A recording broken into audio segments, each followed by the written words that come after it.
අයියා ඔයාගේ බයික් එක විකුණනවා කියලා ආරංචියක් ආවා. ඒකයි ඔයාගේ ෂොප් එක හොයන් ආවේ. ඔව් මල්ලි අර නවත්තලා තියෙන ස්කූටිය තමයි. අයියා බයික් එක නම් අවුලක් නැහැ. කීයද අයියා අන්තිම? මල්ලි සල්ලි අදිස්සියකට විකුණන්නේ 3මාරක් දෙන්නකෝ.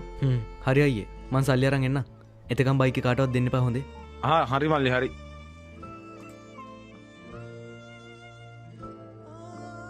මචං මම උඹට හොඳ බයික් එකක් බලලා තියෙන්නේ. වරෙන් දැන් මෙතෙන්ට යමු. හරි මචං. මට ගේ කාට වරෙන්.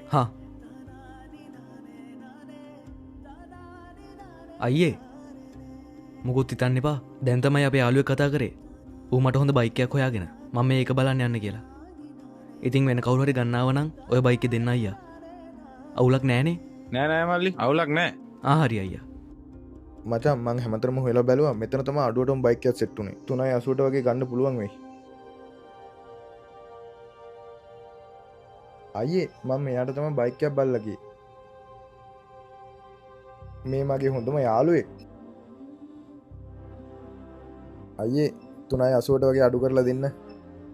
මචං මම ඔක්කොම චෙක් කරා. ඔය ගානට ගන්න බෑ කොහෙවත්. ලක්ෂ 4ක් කිව්වා. මං අඳුරන හින්දායි 380ට අඩු කරේ. මොකෝ කියන්නේ මචං? මල්ලි ඉස්සල්ලා උඹේ යාළුවත් මේ ඇවිල්ලා බයික් එක බලලා ගියේ. මං ඌටත් කියේ ලක්ෂ 3මාරක් කියලා. උඹේ කෝල් එක ආවට පස්සේ මේ බයික් එකත් එපා කියලා උඹ හොඳ බයික් එකක් බලලා ඇති කියලා උඹ විශ්වාස කරලානේ බං ආවේ.